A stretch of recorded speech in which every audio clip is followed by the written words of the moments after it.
ये जो महफिल है ये चौधरी एहसान साहब की याद में आज मुनक़िद हो रही है। और ये इस तरह है कि चौधरी एहसान साहब थे चौधरी टेंट के रुबेनुमा, और चौधरी टेंट में वो पंजाब के और लाहौर के अरसा दराज से सदर रहे हैं।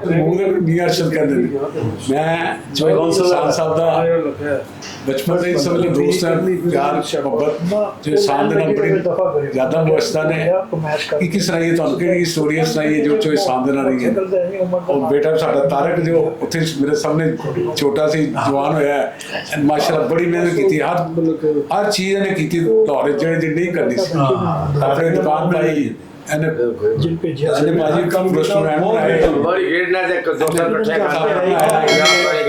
रेस्टोरेंट बनाया, मुर्गी खाने पाया, चलते चलते ऐसे पंजाब